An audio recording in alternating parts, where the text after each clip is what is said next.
السلام عليكم ورحمة الله وبركاته.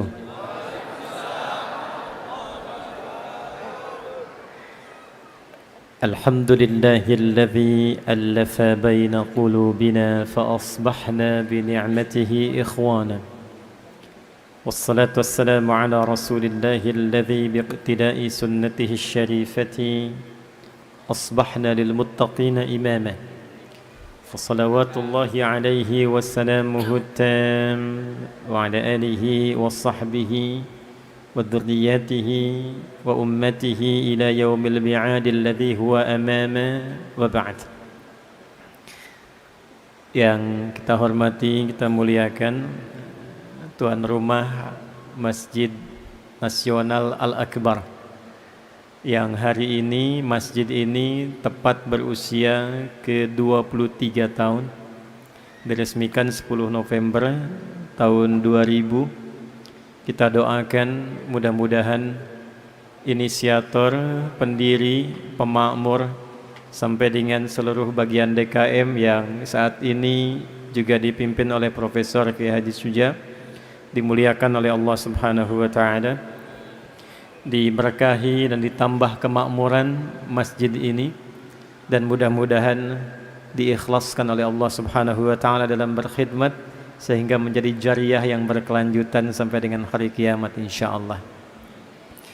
Yang kita hormati, kita muliakan guru kita Kiai Haji Saleh Ibrahim beserta juga panitia dari Wafa. Mudah-mudahan ahli Quran yang dididik, disiapkan, dan para pengajarnya mendapat keberkahan dari Al-Quran seperti yang dijanjikan oleh Nabi SAW. Dan janji ini diviralkan oleh Al-Imam Al-Bukhari. Imam Al-Bukhari menerima hadis ini dari Hajjaj bin Minhal. Hajjaj bin Minhal menerima dari Syu'bah. Syu'bah menerima dari Sa'ad bin Ubaidah. Sa'ad bin Ubaidah menerima dari Abu Abdurrahman As-Sulami. Abu Abdurrahman As-Sulami menerima dari Uthman bin Affan.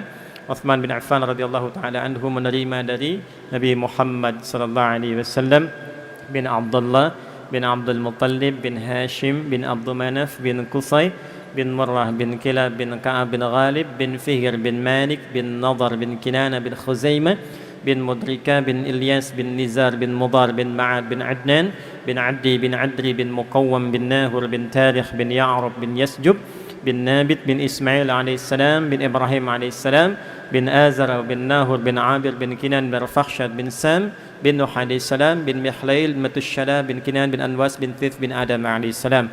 Faqala Rasulullah sallallahu alaihi wasallam, khairukum man ta'allama al-Qur'ana wa 'allamah. Yang terbaik di antara kalian, kata Nabi.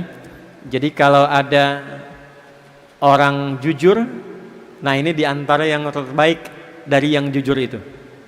Kalau ada orang pintar, nah ini di antara yang terbaik dari yang pintar itu. Kalau ada orang sukses, nah ini yang terbaik dari yang sukses itu. Siapa mereka? Man ta'allamal Qur'an. Ialah orang yang belajar Al-Quran dengan sungguh-sungguh.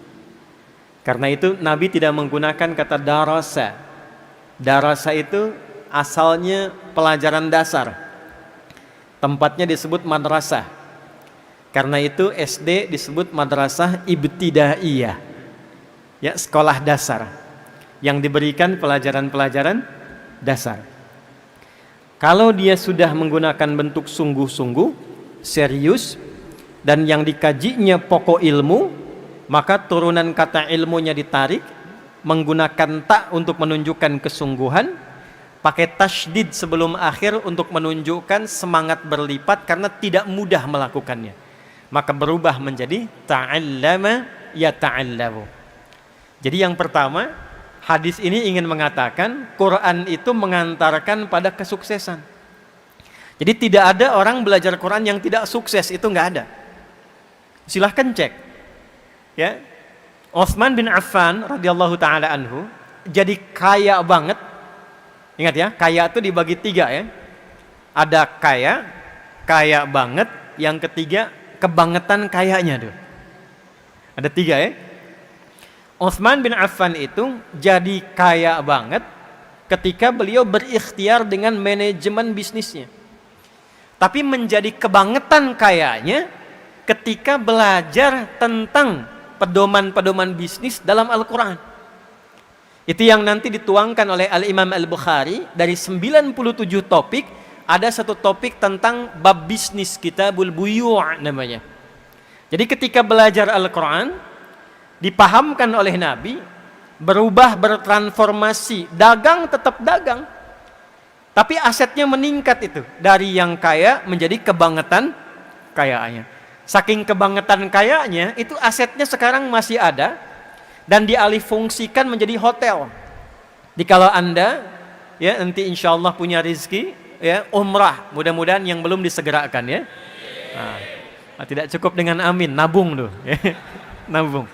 Itu kalau sampai Madinah, biasanya kita belok dulu dari belakang. Sekarang ada hotel, warnanya itu krem, ya, tinggi bangunannya.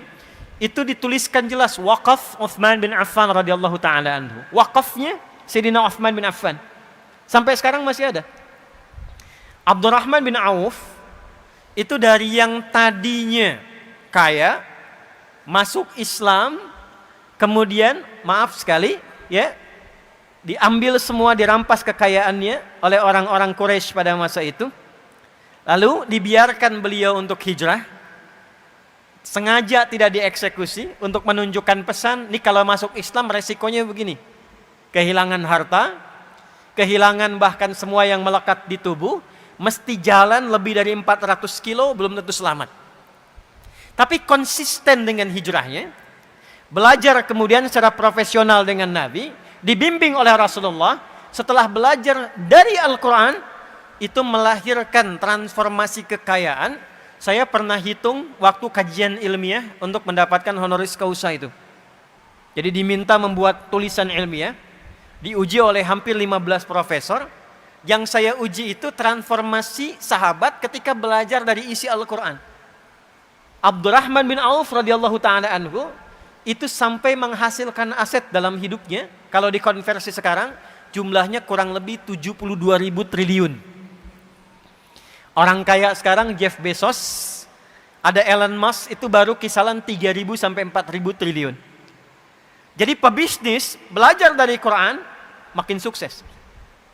Siapa yang kenal Ali bin Abi Thalib sebelum masuk Islam? Abu Hurairah, Salman Al-Farisi. Tapi setelah belajar dari Al-Quran, ilmunya makin nambah. Antum kalau buka kitab Al-Jawahir, ada tafsir besar. Ya, itu ada 7 jilid besar. Karya Syekh Tantawi Al-Jauhari. Buka jilid terakhir itu ada kuis. Di kuis itu bukan tebak-tebakan biasa. Tapi kuis yang diabadikan dari kisah sejarah, pengalaman nyata, sampai di dalamnya ada hitungan matematika dari Al-Quran yang berhasil diselesaikan oleh sahabat Ali bin Abi Thalib dengan pendekatan Al-Quran. Orang taunya sahabat Ali bin Abi Thalib karamahullahu wajhah itu cuma ahli balaghah, gitu kan? Padahal beliau tuh ahli Quran, ahli tafsir, ahli balaghah, ahli matematika. Suami istri satu kali mengadu kepada beliau, "Ya Amirul Mukminin," kata suaminya, "tolong hukum rajam istri saya." Kenapa? Karena dia berzina. Kamu menyaksikan? Tidak. Ada saksi?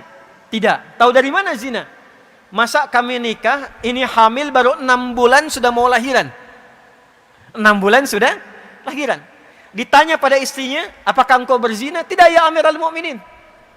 "Yakin?" "Yakin." "Mau sumpah?" "Iya." Kata Ali bin Abi Thalib radhiyallahu ta'ala anhu, "Shadaqat hiya." Benar istrimu, dia enggak bohong. Tapi kan baru 6 bulan ya Amirul Mukminin. Apa kata Ali bin Abi Thalib? "Alam tasma' qaulallahi ta'ala?" Apakah engkau tidak menyimak firman Allah Subhanahu wa taala? Maka dibacakan Quran surah Al-Ahqaf di ayat ke-15. "Wa wassaynal insana biwalidayhi ihsana" sampai ke kalimat "wa hamluhu wa fisaluhu 30 syahra."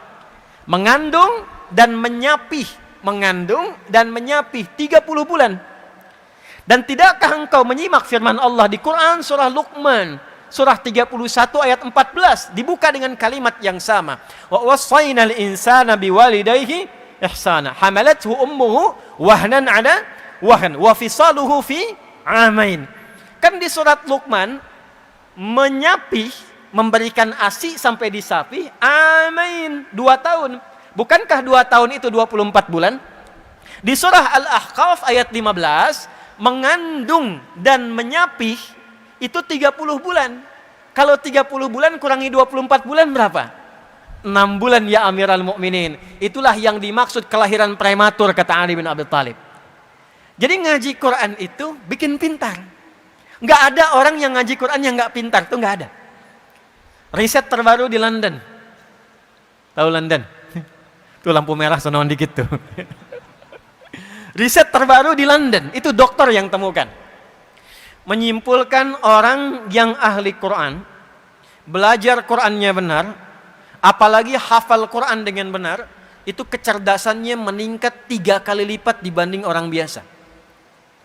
Risetnya sederhana. Karena Quran itu ada 52.000 kosakata, orang yang terus-terusan melatih memorinya dengan mengulang-ulang 52.000 kosakata, maka akan memudahkan dirinya untuk memahami apapun yang ia ingin pelajari. Riset membuktikan kalau ingin menguasai bahasa, hafalkan 3.000 aja kosakatanya. Anda ingin bahasa Inggris dikuasai, hafalkan 3.000 kosakata, itu sudah bisa berbicara dengan lancar. 3.000, ini 52.000. Melompat 3 kali lipat dari orang biasa. Tapi tidak semua yang belajar Quran jadi pintar. Tidak semua. Rumusnya apa? Man ta'allama. Kalimat ta'allama itu taknya menunjukkan kesungguhan, tasydidnya seakar dengan kata syiddah, tidak mudah. Ya, tidak mudah. Maka dengan kata itu butuh motivasi 2 kali lipat, double. Jadi orang yang semangat, yang sungguh-sungguh, yang serius belajar Qur'annya, itu akan merubah pribadinya menjadi orang sukses dan mudah meraih apapun yang dia inginkan. Semua level. Wa'allama. Kemudian ia praktekkan Qur'annya itu. Jadi ngaji Qur'an itu bukan begini, ya. Walaupun ini tidak salah. Anda baca Al-Fatihah, baca Al-Baqarah, baca Ali Imran sampai An-Nas, bagus, dapat pahala. 1 hurufnya berapa? Tahu dari mana? Ya, At-Tirmidzi nomor hadis 2910. Man qara'a harfan min kitabillahi falahu 10 hasanat. Siapa yang membaca 1 huruf dari Al-Quran, baca 1 huruf saja. Nun, 1 huruf. Itu setara dengan 10 kebaikan. 10 itu bukan begini menghitungnya. 1, 2, 3, itu sedikit. Ya, saya ilustrasikan di hadis Muslim, orang yang masuk masjid dengan niat ibadah. Belum ngapa-ngapain, pengen ibadah, pengen i'tikaf, pengen ikut pengajian, pengen salat, pengen baca Al-Qur'an, baru masuk. Belum dikerjakan, sudah mendapatkan 25 kebaikan. Jarak 1 ke 2-nya 500 tahun. 2 ke 3-nya 500 tahun. 3 ke 4-nya 500 tahun. Jadi kalau kita baca Al-Quran, 1 huruf dapat 10, itu 1 ke 2-nya ilustrasinya 500 tahun kebaikan kita dapatkan. Nah ukuran itu nanti diperlihatkannya saat akan wafat. Ya, di akhirat baru dikumpulkan, itu yang kita sebut dengan pahala namanya. Ajrun. Ajrun itu ukurannya 1 ke 2, 2 ke 3, 3 ke 4, 500 tahun kebaikan. Jadi kalau ada orang sehari nggak ngaji, itu rugi. Rugi. Apalagi kalau salahnya banyak. Ya? Apalagi kalau salahnya banyak. Solehnya sedikit, salahnya banyak, cita-citanya surga Firdaus.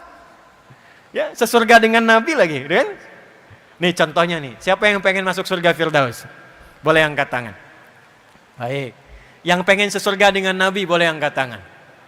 Baik, turunkan. Yang salahnya banyak, boleh angkat tangan. Nah ini contohnya. Nah maka Nabi memberi rumus, ada amalan cerdas. Amalan cerdas yang saat dikerjakan, amalan sedikit, prinsip ekonomi. Bekal sedikit tapi keuntungan banyak. Nah itu banyak dalam Islam, diantaranya Al-Quran. Ya, kalau ada orang berbuat salah, dihitungnya berapa? 1 kan? Ya, tapi jangan mudah mengatakan 1 tuh. Dari pagi sampai siang ini sudah berapa dikoleksi kesalahan tuh? Mata salah lihat kan? Telinga salah dengar. Tadi sebelum saya datang pikiran sudah salah tuh. Ustadznya kemana sih? Jam berapa dimulai? Hah? Udah kumpul tuh.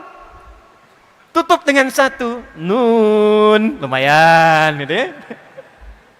Hilangkan. 1 dapat 10. Nah kalau ngajinya begitu, dapat kita pahala. Tapi isi Quran, fungsi Quran sebagai hudan tidak kita rasakan. Akhirnya Al-Quran hanya menjadi ayat yang tertuliskan di mushaf, terdengar suaranya lewat bacaan. Yasin, terdengar, tertulis di mushaf. Alif Lam Mim, tertulis di mushaf, terdengar lewat suara. Ya, dapat pahala. Tapi barakah Quran yang jadi hudan. Dan itu inti Quran diturunkan. Syahrul Ramadan alladzi unzila fihil Quran hudan linnas. Saya turunkan kata Allah Al-Quran supaya isinya menjadi pedoman berkehidupan. Jadi semua kehidupan kita itu isinya ada dalam Al-Quran. Semua hajat hidup kita. Ya, saya baca cepat ya. Tidak usah ditulis, saya baca cepat saja karena direkam teman-teman nanti bisa cek kembali ya. Misal saya kasih gambaran saja. Ini masih dalam kandungan. Bagaimana dalam kandungan ingin terlahir menjadi pribadi yang baik dan saleh, itu ada petunjuknya di Quran surah ke-7 ayat 189. Kemudian terlahir, amalan pertama apa bagi seorang ibu yang baru punya anak untuk memberikan ASI maksimal selama 2 tahun? Amalan pertama apa bagi suami yang baru jadi ayah dan punya anak pertama? Turun Quran surah kedua ayat 233. Sampai usia 2 tahun ke menjelang baligh, amalan pertama apa yang mendekatkan dia dengan Allah? Taat pada orang tuanya dan mengenal lingkungan dengan baik. Turun Quran surah Luqman surah 31 ayat 13 sampai ayat 19. Ketika dia mulai belajar, bagaimana belajar yang bisa memahamkan dia sehingga dia bisa bawa pulang pemahaman itu dan mengajarkan kembali. Turun Quran surah 9 ayat 122. Bagaimana mencari tempat belajar yang saat bersamaan menguatkan pengetahuan dan meningkatkan imannya. Turun Quran di surah ke-58 ayat yang ke-11. Lalu dalam pelajaran itu dia mulai menyebar. Ya, kadang-kadang orang Surabaya ke Jakarta, ada yang ke Timur Tengah, ada yang ke Amerika, menemukan tempat baru. Bertempat yang baru, ketemu orang baru, tapi tetap menjaga sikap takwanya. Turun Quran surah 49 ayat ke-13. Kalau menemukan jodohnya di situ, bagaimana cara melamarnya? Turun Quran surah ke-4 ayat yang ke-4. Terjadi pernikahan Quran ke-30 ayat ke-21. Tugas pertama saat menikah Quran surah ke-4 ayat 34. Suami mulai mencari nafkah yang standar Quran surah kedua ayat 168. Kalau pengen cepat rezekinya baru bergerak sedikit datang Quran surah kedua ayat 172. Kalau dia belum melakukan sudah dijamin dibuka, kemudian rezekinya, berkahnya, pintu langit dan bumi. Quran surah ke-7 di ayat ke-96. Batuk. Kemudian dia mulai bekerja, tidak mudah, diminta petakan tantangannya. Kadang-kadang ada yang kecil, menengah, ada yang berat. Turun Quran surah kedua ayat 214. Solusinya di Quran surah ketiga ayat 142. Detailnya di Quran surah kedua Al-Baqarah dari ayat 155 sampai 157. Kadang-kadang ada orang ingin menyingkirkan, orang ingin menyungkurkan. Bagaimana membuka usaha tapi tanpa nyogok, tanpa suap. Kalau ada solusi dibimbing Allah, kalau ada yang jahil ditolong. Turun amalan Quran surah 17 ayat 79 sampai dengan 80.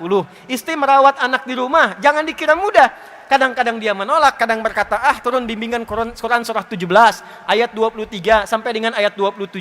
Sampai usia 40 tahun, sukses, bagus, anak ada, orang tua masih ada. Jangan disimpulkan itu hasil kesuksesan Anda. Boleh jadi ibunya yang menangis di keheningan malam, bapaknya yang serabutan bekerja, minta sama Allah supaya anaknya lebih hebat dibandingkan kedua orang tuanya. Ketika Anda mendapatkan kesuksesan itu, sertakan orang tua di dalamnya, sekalipun dalam doa. Maka turun Quran surah ke-46 di ayat ke-15.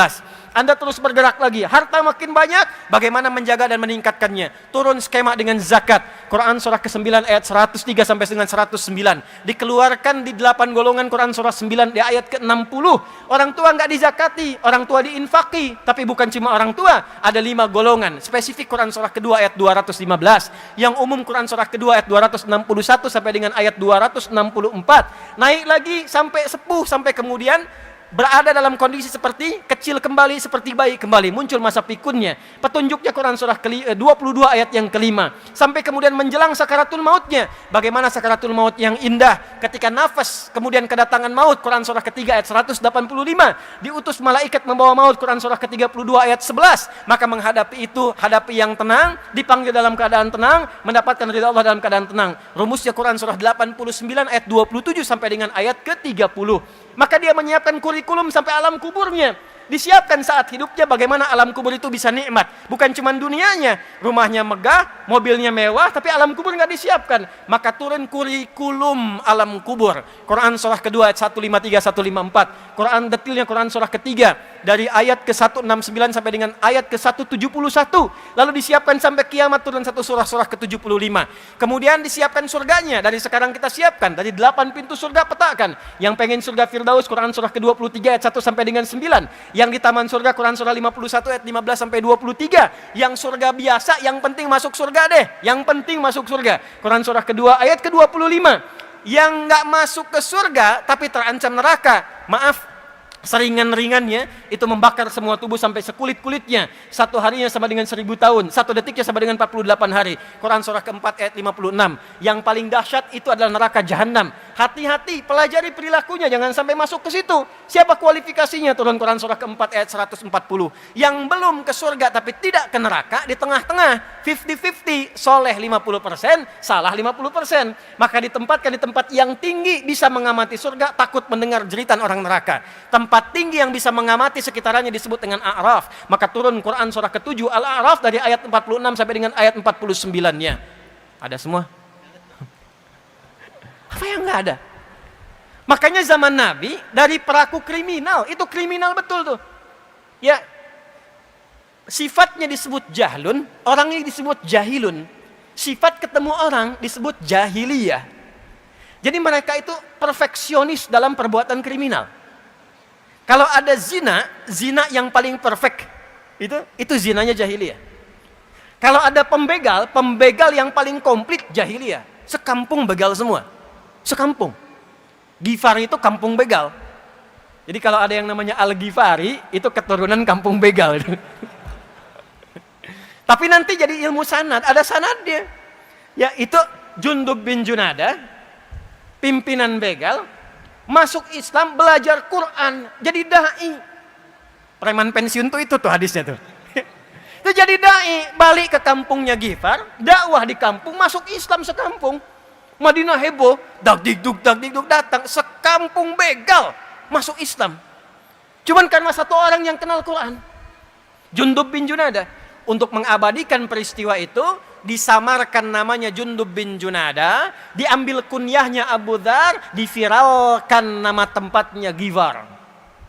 Rumusnya tambah al di depannya, i di ujungnya. Kita punya ahli hadis dari Padang, Musnid Dunya, Syekh Yasin Al-Padangi, Syekh Nawawi Al-Bantani, Syekh Mahfud At-Termasi. Ya, ini Ustaz Saleh Durhem, Kiai Saleh Durhem dari Surabaya. Ya, Kiai Saleh Durhem Al-Surabayai, Al-Maduri.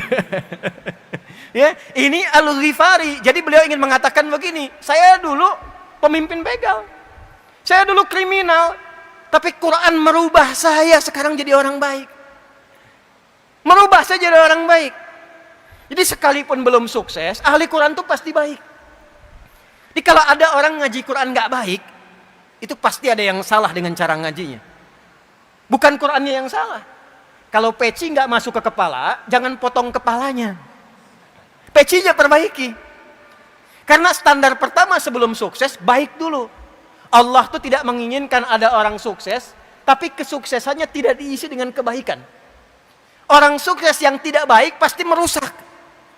Sapi, makanannya rumput. Pengusaha yang pintar, sukses tapi tidak baik, itu makannya bisa aspal. Aspal yang seharusnya 15 cm, 5 cm itu. Ya. Jadi sapi masih bisa makan rumput. Tapi orang sukses, pintar, nggak baik, makanannya bisa aspal.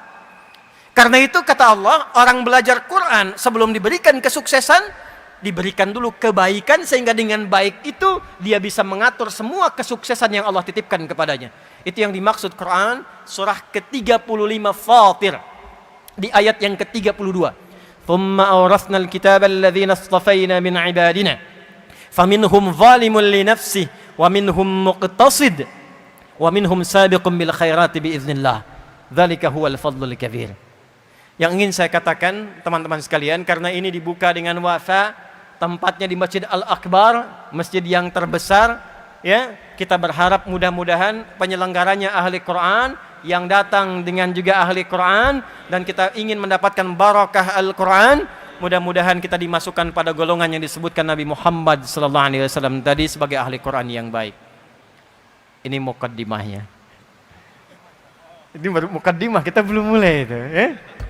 Baik. Sekarang kita masuk pada intinya. Sekarang hari apa? Jumat. Tahu apa artinya Jumat? Yang tahu boleh angkat tangan. 1 juta. 5 juta. Ya. Apa artinya Jumat? Kalau salah antum harus menghafal Quran sampai selesai. Huh? Ya, ada yang lain? Berkumpul. Ada yang lain? Kumpul. Umroh. Ada yang lain? Waktu habis, udah. Jumat dulu belum ada. Saya ulangi, Jumat dulu belum ada. Sebelum Nabi Muhammad SAW diutus, nama Jumat itu tidak ada. Orang-orang yang hidup di era Nabi, sebelum Nabi dilahirkan, saat Nabi dilahirkan, tumbuh berkembang, itu menamai hari-hari yang berlangsung dalam kegiatan mereka dengan nama-nama hitungan hari. Contoh, hari pertama mereka beri nama dengan Yaumul Ahad. Al-Ahad, ada alif lamnya. Beda antara ada alif lam dengan tidak ada alif lam. Jadi ada wahid, ada ahad, ada al-ahad, beda. Kalau wahid, satu, tapi ada yang kedua. Kalau ingin menjadikan satu saja dengan kata wahid mesti disifati. Misal, Allah misalnya kan, kita ingin sifati dengan sifat yang esa, tapi ingin dilekatkan dengan kata wahid. Wahidnya nggak boleh berdiri sendiri, mesti diturunkan namanya, lekatkan dengan kata wahid. Maka turun ayat wa ilahukum ilahu wahid. Tapi kalau kita ingin jadikan satu-satunya, nggak ada yang lain, maka jadikan katanya dengan nama ahad tanpa alif lam. Maka turun Quran surah 112, qul huwallahu ahad. Satu-satunya, tidak ada duanya. Tapi kalau kita ingin katakan ini satu yang spesial, tapi nanti ada yang berikutnya, tambahkan alif lam, maka menjadi al-ahad. Yaumul ahad, hari yang pertama. Kedua, mereka beri nama dengan Yaumul Isnain, hari yang kedua. Diserap ke dalam bahasa Indonesia menjadi hari Senin. Dulu hari pertama pun yang kita kenal itu Ahad, Yaumul Ahad. Setelah kedatangan Portugis tahun 1511, datang Portugis lewat Selat Malaka, maka diperkenalkanlah nama Minggu dari kata Domingo. Nanti lain waktu kita bahas ya, supaya tidak terlampau lama di pembahasan itu. Ahad, Al-Ahad, kemudian Isnin, hari ketiga diberi nama dengan Yaumul Thulatha dari kata Thalathah. Diserap ke dalam bahasa Indonesia hari Selasa. Keempat, Yaumul Arbi'ah dari kata Arba'ah. Diserap ke dalam bahasa Indonesia hari Rabu. Kelima, Yaumul Khamis dari kata Khamsah. Diserap ke dalam bahasa Indonesia hari Kamis. Keenam, itu tidak menggunakan bilangan lagi. Kalau mau konsisten harusnya Yaumus Sittah atau Yaumus Sadis. Hari ketujuhnya balik ke bilangan lagi, Yaumus Sabt dari kata Sab'ah. Disingkat jadi Sabat, diserap ke dalam bahasa Indonesia menjadi hari Sabtu. Yang keenam, itu mereka beri nama dengan Yaumul Arubah. Hari apa? Yaumul Arubah. Kenapa diberi nama dengan Yaumul Arobah?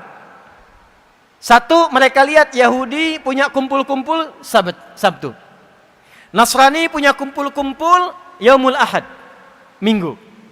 Maka orang Arab pada masa itu membuat kesepakatan kumpul di parlemen mereka, yang nanti umrah atau haji, kalau Anda nanti lihat depan Masjidil Haram, depannya ada Zam-Zam yang besar itu, Grand Zam-Zam, ya, hotel besar, di atasnya ada jam. Samping sebelah kiri dari situ, itu nyebrang sedikit ada hotel Hilton yang lama, yang warnanya kayak krem merah itu ya. Nah itu di Hotel Hilton, kalau naik ke atas sedikit, eskalator sedikit naik, belok ke kanan, itu ada musalla, itu rumahnya Abu Bakar As-Siddiq.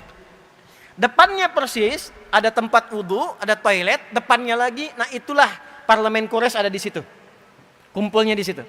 Maka mereka rapat, mereka gambarkan kita mesti punya hari kumpul-kumpul untuk membanggakan diri sebagai bagian dari orang Arab, untuk menjalin persatuan dan kasih sayang. Maka diberi nama Yaumul Arubah atau Yaumur Rahmah, hari kumpul-kumpul, hari berbangga diri sebagai orang Arab, hari saling memperhatikan. Maka sepakat mereka, kalau weekend Yaumul Arubah ini kumpul, dipilihlah pusat-pusat hiburan. Diberi nama dengan Aswaq, Suq Uqadh, Suq Dumatul Jandal. Dan pusat hiburan yang paling elit itu terletak di Jabal Qubais. Ini saya kalau ilustrasikan takutnya nggak terlalu terlihat ya. Saya coba gambarkan, mau nggak saya tuliskan begini tuh ya, supaya tahu petanya ya. Bismillah. Maaf saya berdiri ya. Izin start. Oke. Belakang kelihatan ini? Huh? Nah, iya memang belum saya tulis kan. Nanti kalau saya tulis baru kelihatan ya. Itu ada screen nanti ya, dilihat saja. Saya gambarkan dari sini saja. Ini yang Zam-Zam, Grand Zam-Zam maksudnya, hotel besar. Ini atasnya ada jam besar itu ya. Tadi ke sini ada jalan. Ini ada Hotel Hilton di sini. Ini yang depannya ini nanti ada toilet, tempat wudhu. Ini yang kedua di sini ada kipas angin di atasnya. Ini yang parlemen Quraisy yang ini. Samping Grand Zam-Zam ada hotel lama namanya Sofwa. Samping sininya toilet. Ini ke arah belakang ke Mahbas Al-Jin sini. Termasuk ke arah Jabal Nur, Bukit Cahaya yang ada Gua Hira ya, arahnya dari sini, termasuk Ummul Qura ke sana. Seberang di sini persis Hotel Sofwa, jalan seberangnya ada bukit besar. Yang ada istana raja sekarang di atasnya. Ya, nanti kalau sudah umrah atau haji, teman-teman bisa lihat tuh. Langsung lihat nengok ke samping, ada istana raja, bukit besar begini nih. Ini yang disebut Jabal Qubais namanya. Ini bukit elit. Di atas bukit ini, siapa yang menduduki ada di atasnya, ini menunjukkan dia penguasa jazirahnya. Nabi Muhammad SAW, ketika beliau mengumumkan peristiwa Isra Mi'raj, itu naik ke atas bukit ini. Untuk memberikan kesan sekarang akan ada perubahan. Semua orang-orang parlemen kalau mau naik, ngasih pengumuman naiknya ke sini. Sekarang kerajaan Saudi Arabia, kenapa bangun istana di sini? Untuk menunjukkan sebuah pesan bahwa wilayah itu dikuasai, dipimpin oleh dinasti ini. Saudi. Paham sampai sini? Nah ini bukit elit. Bukit elit. Kalau Anda keluar dari sini, ya mau umrah dari Sofwa atau Zam-Zam, belok kanan ke sini. Nanti di bawah bukit ini, di sini istana, di sini ketika masuk sebelah kanan ada pos security, ada CCTV warna putih satu ke sini. Depannya pintu 26, terus sampai ujung sini, ya. Ini di sini ada kipas angin, saya udah hitung ada 35 kipas angin sampai ujung. Udah saya hitung, kalau nambah 36 berarti nambah 1, ya. Sampai ujung sini. Ini ada gate Nabi. Nabi sholat 2 rakaat di sini sebelum Isra Mi'raj.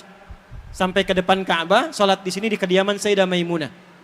Di sini kemudian Babus Salam, ya. Di balik pintu Babus Salam ada rumahnya Abbas radhiyallahu ta'ala anhu, punya anak yang paling viral, anak bungsunya Abdullah, dikenal dengan Abdullah bin Abbas radhiyallahu ta'ala anhuma. Tarik garis lurus ke sini, sekitar 200 meter, di sini ada satu rumah warna krem, ya sekarang disamarkan jadi perpustakaan. Inilah Maulid Nabi, tempat lahirnya Nabi sallallahu alaihi wasallam di sini. Yang ingin saya katakan, tempat kumpul-kumpul akhir pekan yang elit itu paling elit di sini, namanya Jabal Qubais. Jadi kalau kumpulnya di Suk Uqadh, Suk Dumatul Jandal, pusat-pusat hiburan, itu masih kelas biasa. Nanti diseleksi, disaring yang hebat-hebat di setiap distrik itu baru diundang ke sini. Ini persis bukit di atas yang lembah bawahnya ada Ka'bahnya. Ka'bah di sini. Maka di sini akan dipertandingkan 4 golongan utama yang mereka akan bekerja keras dalam sepekan. Jadi ini yang melahirkan konsep jahiliyah, berangkat gelap, pulang gelap, kerja lagi, kerja keras, hanya untuk berfoya-foya akhir pekan saja. Hanya untuk bertanding, memviralkan, mempopulerkan, dan berfoya-foya, berfantasi di akhir pekan. Itu kebiasaan jahiliyah. Ada 4 golongan. 1, namanya tajir. Apa namanya? Jamaknya tujar. Bu, tajir itu bukan orang kaya. Tajir itu pedagang. Dulu yang kaya itu pedagang. Makanya saking kayanya disebutlah profesinya. Ini pedagang. Maksudnya apa? Kalau pengen kaya, dagang, bukan nyolong. Kalau pengen kaya, bisnis, bukan korupsi. Maka golongan tujar ini, mereka keluar dari Yaumul Ahad sampai Yaumul Khamis, mengumpulkan harta sebanyak-banyaknya untuk dipertandingkan jumlah kekayaannya dalam hari pertemuan Yaumul Arubah di bukit ini. Nanti ada waktu-waktu mereka merantau. Ada ke Syam, sekarang 4 negara. Libanon, Syria, Yordania, dan Palestina. Ada ke Yaman. Diabadikan kegiatan mereka di surat Quraisy. Li'ilafi Quraisy. Ilafihim rihlatash syita'i was. Itu golongan 1. Golongan 2 ada syair, pujangga, jamaknya syu'ara. Jadi dari daerah-daerah, distrik-distrik, ini daerah A, daerah B, kecamatan A, kecamatan B, desa A, desa B, itu para pujangganya selama 5 hari, mereka berusaha mengumpulkan lirik-lirik untuk diseleksi yang paling hebat, nanti akan dipertandingkan di puncak Jabal Qubais ini. Bikin lirik. Nanti cara mereka mengumpulkan lirik dan syair itu diabadikan dalam satu surat dengan namanya. Surah ke-26, Surah Asy-Syu'ara. Dari ayat 224 sampai akhirnya itu. Ya. Asy-Syu'ara yattabi'uhumul ghawun. Alam tara annahum fi kulli wadin yahimun. Pernahkah Anda dengar tentang kisah para pujangga di era jahiliyah? Yang mereka datang ke lembah-lembah mencari inspirasi untuk membawa lirik-lirik saja. Untuk apa? Nanti dipertandingkan di bukit ini. Yang ketiga, ada golongan kahin. Jamaknya kuhan. Dukun. Jadi kalau sekarang ada dukun, itu ketinggalan, telat. Karena 15 abad yang lalu sudah ada dukun, dan nanti menariknya ketika Quran turun, dukun-dukun itu pada tobat. Ya, dukun-dukun pada tobat. Tapi sebelum Quran turun, tuh dukun tuh viral, strata ketiga di kalangan jahiliyah.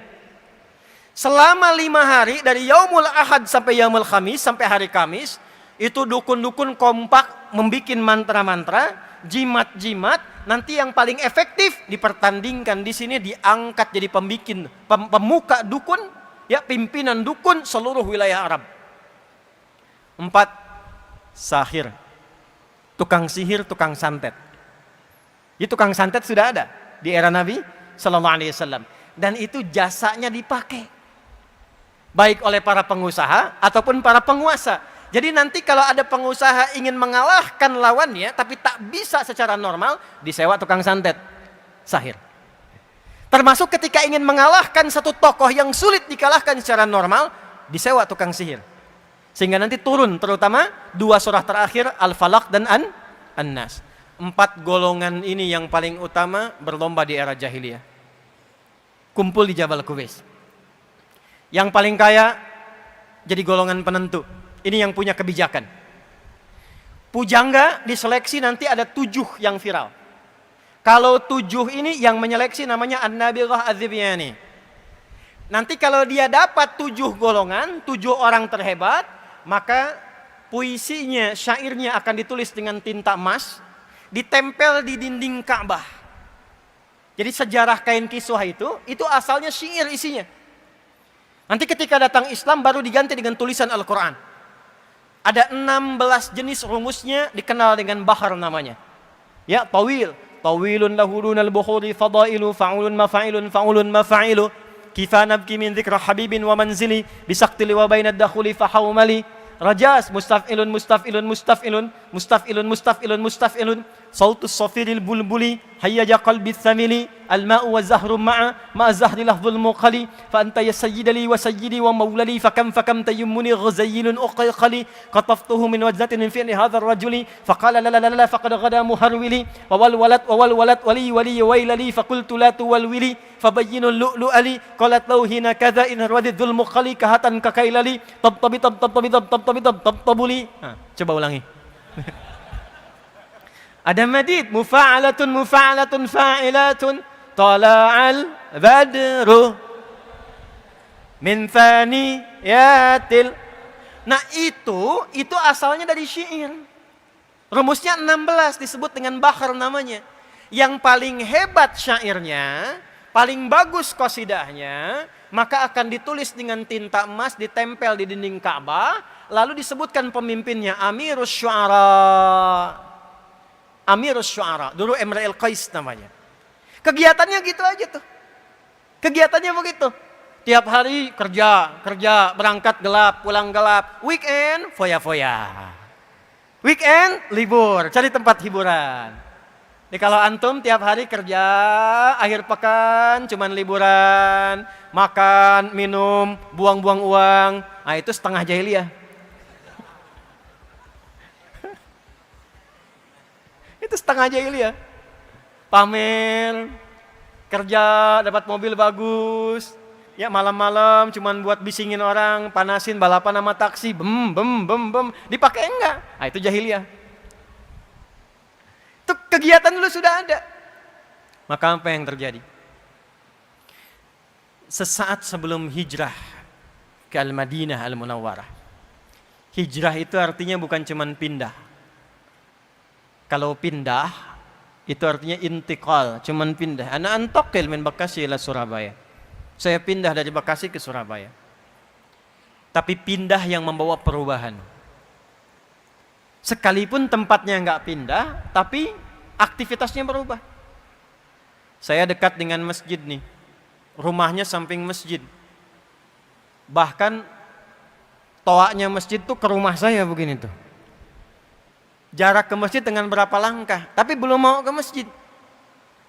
Tiba kemudian, maaf saya mau tanya dulu, kalau ada tetangga masjid, samping masjid, nggak ke masjid, dia muslim, apa hukumnya? Bakar rumahnya. Ini dia ya. Hati-hati. Hukumnya ajak dia ke masjid. Ada orang Islam, tetangga masjid, belum mau ke masjid. Hukumnya ajak dia ke. Dahulukan fikih dakwah. Mungkin Anda dijadikan oleh tetangganya supaya mengajak dia, bukan mencela dia. Nanti kalau hari kiamat ditanya bagaimana? Engkau saya tempatkan di samping si fulan yang nggak ke masjid supaya engkau ajak, bukan supaya engkau bikin status mencela dia. Ini di Instagram dinaikin, punya tetangga beriman tapi nggak ke masjid. Bukan itu. Ya. Jadi Ustaz, nih pakai Saleh, saya punya cerita begini. Ada masjid mewah nih. Mirip begini tapi lebih besar ini. Komplek. Kompleknya banyak umat Islamnya. Yang kalau di sensus mungkin 90%. Tapi yang ke masjid 2, 3 kan. Ditanya, "Pak, muslimnya banyak?" Banyak katanya. Berapa persen? Hampir 90%.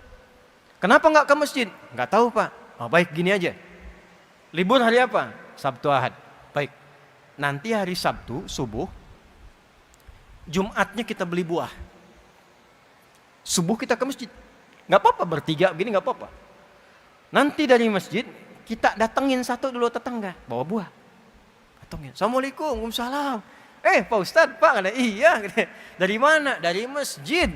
Ya, antum tuh tadi nggak kelihatan, kami kira sakit tadi tuh nggak ke masjid. Nih bawa buah. Itu nggak diminta, zuhurnya ke masjid. Ya, jadi kalau tetangga belum ke masjid, ya fikihnya fikih dakwah dipraktekkan pertama kali. Ajak dia ke masjid. Minimal doakan. Balik ke yang tadi, teman-teman sekalian.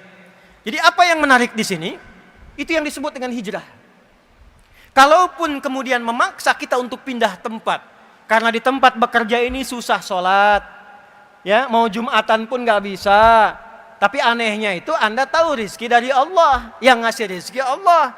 Kok bisa cuman gara-gara jaga toko ditinggalkan Jumatan? Padahal yang ngasih rizki itu adalah orang yang kita kemudian datang kita sebagai orang ke masjid menyembah Tuhan kita, yaitu Allah.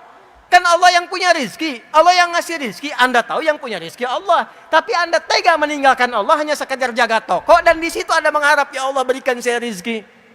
Kan aneh namanya. Lalu Anda berpindah, saya pengen pindah ke tempat lain yang sholatnya gampang. Saya pengen pindah ke tempat lain yang ngajinya gampang. Perpindahan yang membawa perubahan kita untuk dekat dengan Allah disebut hijrah namanya. Apa namanya? Maka Nabi diperintahkan untuk hijrah dari Mekah ke Yathrib, Al-Madinah Al-Munawwarah, untuk menunjukkan perubahan-perubahan yang menampakkan nilai keimanan yang mesti beda dengan jahiliyah. Maka apa yang pertama kali Allah perintahkan? Sesaat sebelum hijrah itu, untuk menunjukkan perbedaan orang beriman dengan orang yang belum beriman, turunlah Quran surah ke-62 ayat 9 itu. Ya ayyuhalladzina amanu idza nudiya lis-salati min yaumil jumu'ah fas'au ila dzikrillah. Perhatikan baik-baik. Dengan turunnya ayat ini yang disapa orang beriman, Allah menginginkan ada perubahan pada diri orang beriman untuk membedakan dengan imannya dengan orang-orang jahiliyah yang belum beriman. Apa bedanya nih? Saya, Anda, kita sudah beriman. Apa bedanya dengan yang belum beriman? Mesti ada perbedaan. Maka Allah firmankan, ya ayyuhalladzina amanu, hai semua yang telah menyatakan punya iman. Ya disebutkan 361 kali dalam Al-Quran. Harfun nida, huruf untuk memanggil. Dalam bahasa Arab di ilmu Nahwu ada 14 jenis huruf untuk memanggil. Ada a, ada aya, ada ya, ada wa, dan seterusnya. Tapi dalam Al-Quran cuma satu yang digunakan. Ya 361 kali disebutkan. Li nida'il qarib, nida'il mutawassit, nida'il ba'id. Memanggil yang dekat, memanggil yang menengah, memanggil yang jauh. Ayyuha disebutkan 150 kali dalam Al-Quran. Ayyunya munada untuk menguatkan hukum, haknya tanbih untuk mengingatkan pentingnya informasi yang disampaikan. Alladzina disebutkan 1080 kali dalam Al-Quran. Ismun mausulun yadullu alal jam'il jam'iyah. Konjungsi kata sambung menunjuk objek pada semua tanpa kecuali. Perhatikan kalimatnya. Hei semua orang yang telah menyatakan beriman tanpa kecuali. Besar, kecil, tua, muda. Betapapun kau merasa dekat dengan Allah, kuat imanmu, atau menengah imannya, standar, atau lemah imannya sehingga merasa jauh dari Allah. Ya, subuh jam berapa di sini?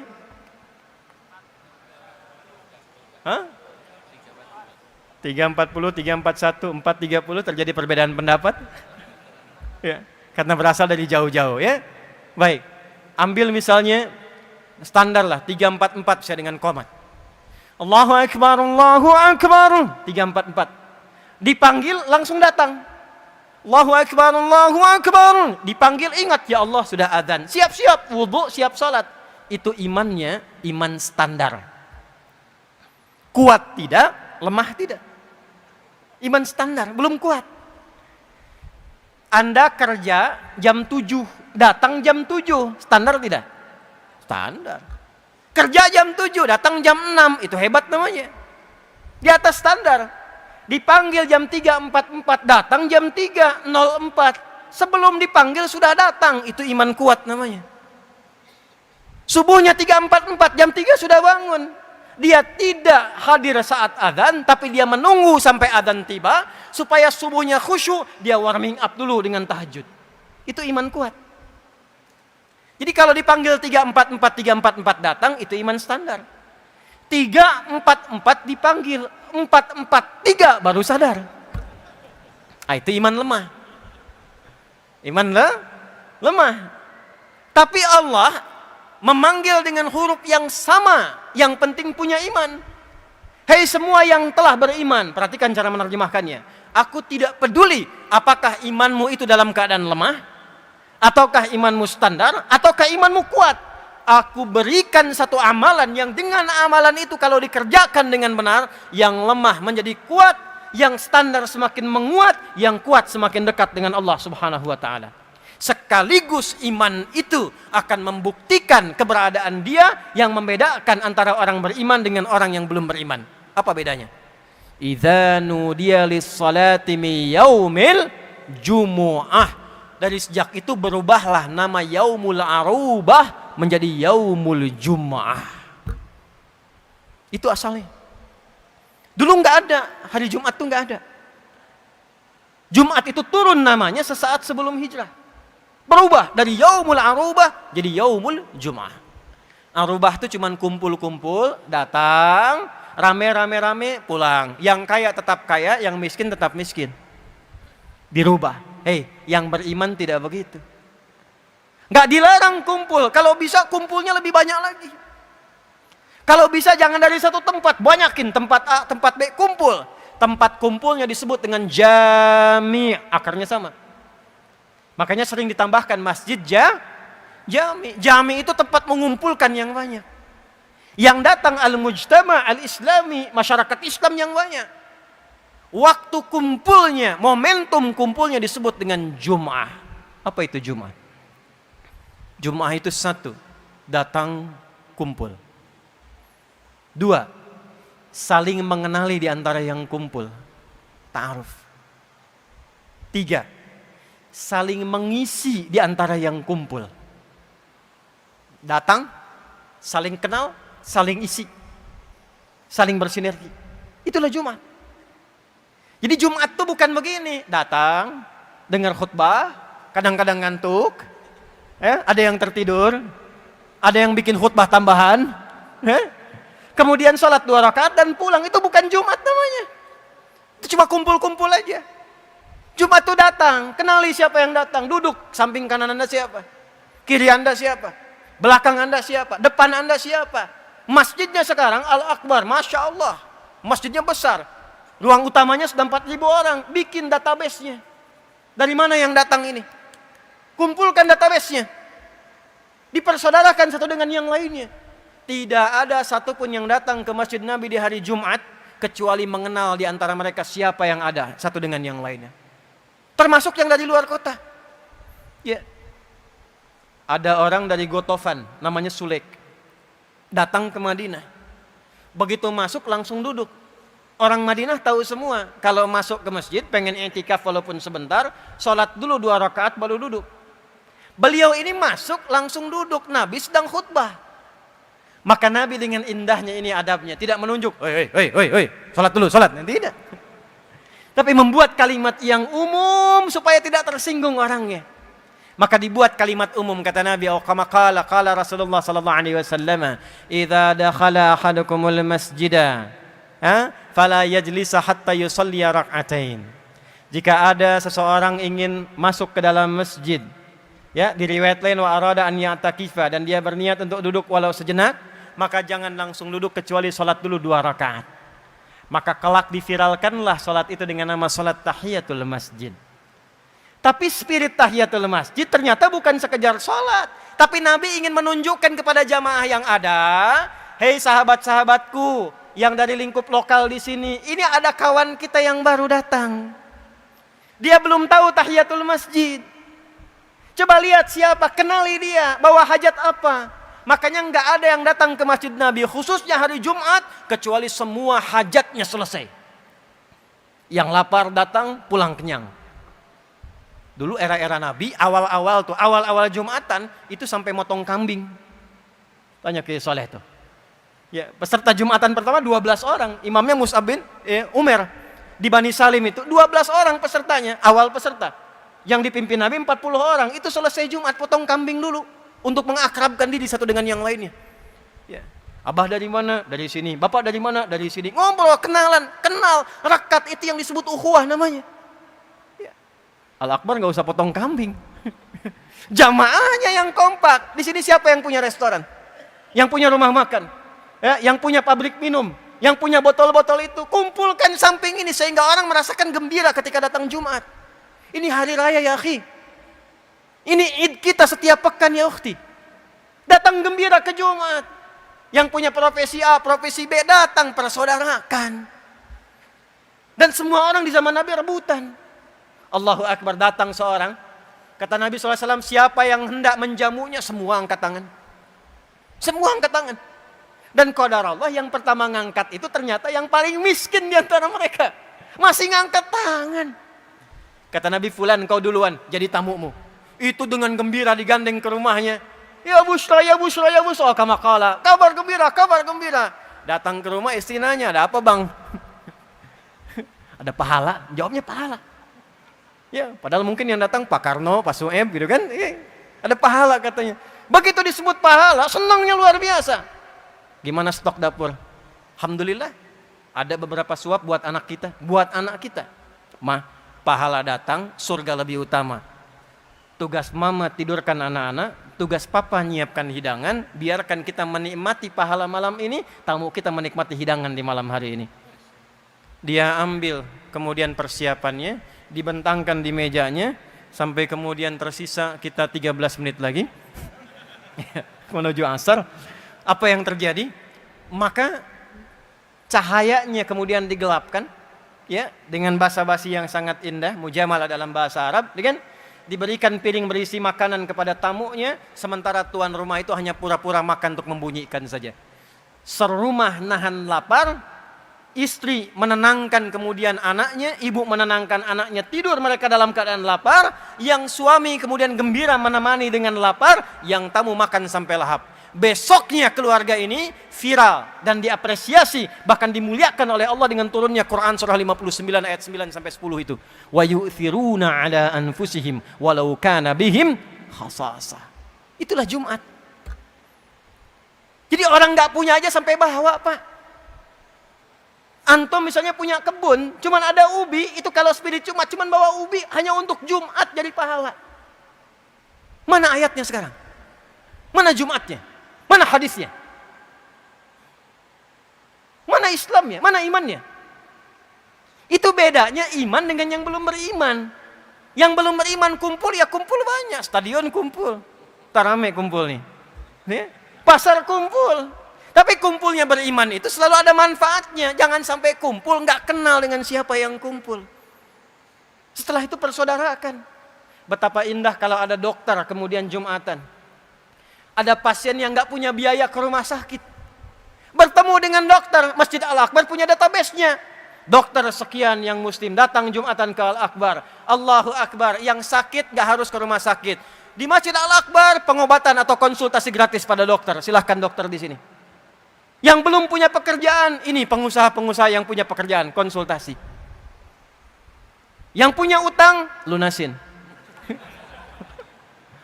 Itu kumpul bareng, ikut sama-sama, itulah Jumat. Itu spirit Jumat yang berlaku di era Nabi. Kita kehilangan itu sekarang. Kita kehilangan itu. Bayangkan kalau hadisnya dipakai. Ya, sayati alaikum zamanun wa kama qala Rasulullah SAW, akan datang satu masa. Masa ini unik, ini hadis. Tandanya taqarrubuz zaman, di masa itu waktu akan cepat sekali berlalu. Setahun kayak sebulan. Sebulan kayak sepekan, sepekan kayak sehari, sehari kayak sekilatan. Sudah terasa belum sekarang? Kayaknya baru kemarin saya ke Surabaya ya, ternyata sudah setahun kan? Terasa sekali. Nah, ada waktunya ketika itu tiba, terjadilah percepatan digitalisasi. Taqarrubul aswaq, pasar mudah diakses kata Nabi. Dulu Anda berangkat pakai angkot, pakai ojek, sekarang klik datang barangnya. Sudah terjadi sekarang? Dan pada masa itu yantashirul kadzib dan tashirul fitan. Hoaxnya banyak. Hoaxnya banyak, manipulasinya banyak, propagandanya banyak, penipuannya banyak, dan bahkan karena digitalnya itu berkembang, penipuannya pun online-nya banyak. Judi yang biasa offline, online. Pinjaman yang online, yang offline tadinya jadi online. disingkat jadi pinjol. Pinjaman bikin benjol. Nah, ketika terjadi itu, apa solusinya? Ternyata Islam datang bawa solusi. Kenapa nggak dimanfaatkan teknologinya? Bikin aplikasi. Ini kan kita di Surabaya, tapi nggak semua yang ada di sini orang Surabaya semua kan? Ya, yang dari Perak mana? Tuh, ada yang dari Madura, tuh, Sidoarjo, tuh, ya, mana lagi? Malang, Masya Allah. Yang paling jauh dari mana? Aceh. Ada yang lebih jauh dari Aceh? Cianjur. Ada lagi? Hah? Flores. Masya Allah. Ya, Manado tuh. Kenapa nggak dibuatkan database? Misal sekitaran Surabaya dulu bikinkan, atau Jawa Timur pada umumnya. Bikin database. Masa dari yang banyak ini nggak ada yang bisa bikin aplikasi?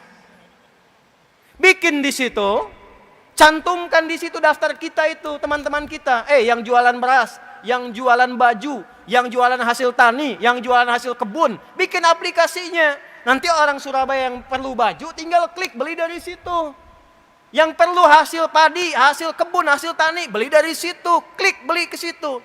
Termasuk kemudian infak zakatnya kumpulkan lewat situ aplikasi, linkkan ke setiap masjidnya. Kalau itu bisa kita bikin, bisa kita buat, dan di Jumat kita ketemu, makmur. Zakatnya mengalir di dalam, ekonomi berputar di dalam. Bikin aplikasi misal ojek soleh tuh, pakai fingerprint di masjid.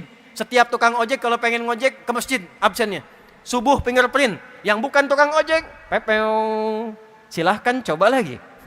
Tukang ojek fix, silahkan masuk. Sebulan DKM menyiapkan sembakonya, jadi dia nggak mikirin sembako. Hasil dia dapatkan dibawa, 30 simpan di masjid, 70 dia bawa. Kalau sukses kembangkan jadi muzaki, kalau nggak sukses subsidi lagi dari yang 30. Dari mana modalnya? Dari zakat infak teman-teman yang masuk ke kotak infak, putar lagi di situ. Kalau perlu wali kota Surabaya bikin putusan, daripada membiayai yang besar-besar, yang opang-opang ojek panggalan, bikinkan aplikasi lokal, bikin gerakan lokalisasi. ASN wajib naik ojek dari situ, belinya ke situ, yang di dalam dibeli, ekonomi berputar di dalam, zakatnya diputar di dalam, baru kelebihannya setorkan ke pusat. Jadi, itulah Jumat. Mana makna Jumat itu sekarang? Mana? Tapi yang paling menarik, hafal ayatnya, hafal hadisnya. Dan habis Jumatannya datang dengarkan khutbah, kadang ngantuk, kadang tiduran. Yang didengar ujungnya aja, ambil yang baik, tinggalkan yang buruk. Pulang, sendal yang bagus-bagus hilang semua. Setelah itu langsung, aduh lah kita mau weekend, mau liburan sambil Jumatannya nyambi.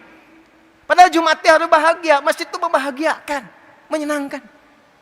Di masjid saya tuh kalau Id khususnya, itu anak-anak difasilitasi yang perosotan, yang mainan, yang apa, yang pakai gula, yang manisan. Sampai mereka bertanya lagi, kapan Idul Fitri lagi Ustadz? Gitu, mesti dikenal. Boleh Allah Akbar bikin perosotan Pak depan. Mainan taman untuk anak-anak. Sehingga anak-anak itu bertanya, kapan Jumatan lagi? Kapan dapat kembang gula lagi? Kapan dapat manisan lagi? Antum tuh yang punya CSR, kenapa nggak disebarkan amplop kecil kasih anak-anak? Kasih 10.000. Sampai mereka nanya lagi, Om kapan Jumatan lagi? Gitu. Itulah Jumat. Itulah Yaumul Jumat. Itulah ya ayyuhalladzina amanu. Orang iman begitu. Nah, jadi teman-teman sekalian, saya itu tipikal orang yang tidak menginginkan kita melakukan sesuatu, tapi tidak memahami apa yang kita kerjakan. Di Islam itu tidak pernah ada nama yang hampa makna. Itu nggak ada. Semua nama ada maknanya. Salat, kenapa subuh, kenapa fajar, kenapa zuhur, kenapa asar, maghrib, isya, itu ada artinya. Ini dari takbir, gini, sampai salam, itu ada maknanya. Kenapa tangannya mengangkat begini? Kenapa kakinya itu lurus tegak menghadap kiblat sejajar dengan bahu? Itu ada artinya. Abdurrahman bin Auf jadi kebangetan kayanya, cuman paham berdiri saja. Dari berdiri dipraktekkan jadi kaya begitu. Antum sampai salam belum kaya-kaya. Ya. Ali itu mempraktekkan bagian sujud, jadi pintarnya luar biasa. Kita sujud dah banyak, dah lama, nggak selevel itu, apa yang salah? Boleh jadi kata Al-Quran, ini kata Al-Quran. Boleh jadi ada di antara orang sholat belum memahami apa yang dikerjakan dan dibacakan dalam sholatnya. Itu poinnya. Kita tinggal 5 menit teman-teman. 14.33 itu masuk asar. Saya mau tunjukkan satu saja begini, contoh ya. Ini contoh nih. Ini saat takbir, ya, tangan kan diangkat gini ya.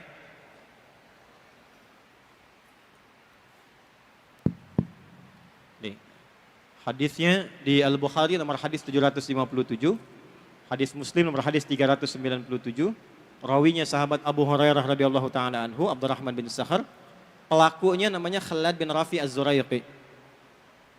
Khalad ini sholat, datang ke masjid Nabi.